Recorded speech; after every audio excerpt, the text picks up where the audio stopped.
ઘર ઘરના ઔષધોની આજની શૃંખલામાં હું ડૉક્ટર ઉન્નતિ ચાવડા તમારા માટે ઘરમાં જ છે એ ઔષધને લઈને આવી રહી છું ને એનું નામ છે વિશ્વ ભેષજ. વિશ્વ ભેષજ એટલે શું કે જે આખા વિશ્વનું એકમાત્ર ઔષધ અને તમારા ઘરમાં જ છે ને તમને એ વાપરતા નથી આવડતું, તો એને આપણે શું કહેશું? તો એને સાદી ભાષામાં જો કહેવામાં આવે તો એને સૂંઠ કહી શકાય કે આદુ કહી શકાય.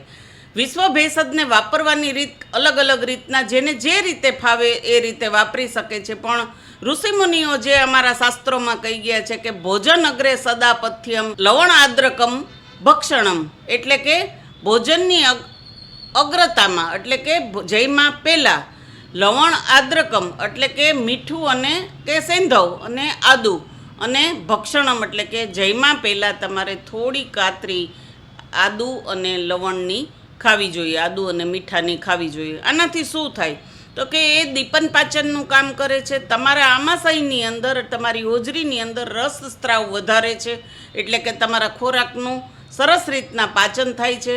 ભૂખ અને અરુચિના જો રોગ હોય તો એ પણ અહીંયા મટે છે, અને સાથે સાથે જેને કહેવાય કે તમારા નાની મોટી જે તકલીફો છે, ઘણાઈને ઝાડાની તકલીફ છે, ઘણાને મરડાની તકલીફ છે, ઘણાઈને પેટની તકલીફ છે, તો એવા નાના મોટા વાયુની તકલીફ છે તેમાં આદુ છે એ સરસ રીતે કામ કરે છે.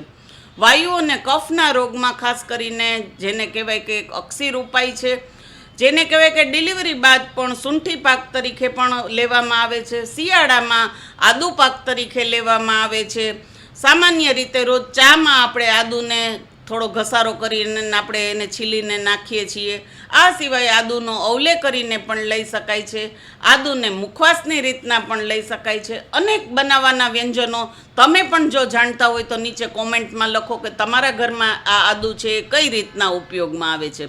પણ મારું હરેક સમાજમાં હરેક નાની મોટી ઉંમરનાને ખાસ કહેવાનું કે આદુનો કોઈને કોઈ રીતે તમારા ઘરમાં ઉપયોગ કરો, ચાહે એ સૂંઠમાં કરો, ચાના મસાલામાં કરો, સવારની ચામાં કરો, કે આદુના શરબતમાં કરો, કે અવલેના રૂપમાં કરો, ચાટણના રૂપમાં કરો, પાકના રૂપમાં કરો, સૂંઠી પાકના ઉપયોગમાં કરો. કોઈ પણ રીતના આદુને અપનાવો અને રોગોથી દૂર રહ્યો.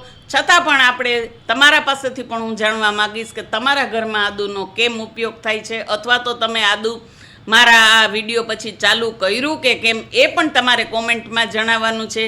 અને આગળ પણ તમે કયા ઔષધ વિશે શું જાણવા માગો છો એ પણ ખાસ કોમેન્ટમાં જણાવજો. અને હવે આગળ ઘરના ઔષધોની નવી શૃંખલા અને નવા ઔષધો જે તમારા ઘરમાં જ છે, તમારા રસોડામાં જ છે અને તમને વાપરતા નથી આવડતું તેના વિશે જાણવા માટે અમારી આ ચેનલને સબસ્ક્રાઈબ કરો. રોજ નવા અપડેટ અમે આપતા રહીશું, જણાવતા રહીશું, અને આપ અમારા આ ચેનલને આગળ વધારવા માટે, અમને પ્રોત્સાહન આપવા માટે એને સબસ્ક્રાઈબ કરો, લાઈક કરો, કોમેન્ટ કરો, તમારા મિત્રો, ફેમિલી, ફ્રેન્ડ્સમાં એને શેર કરો.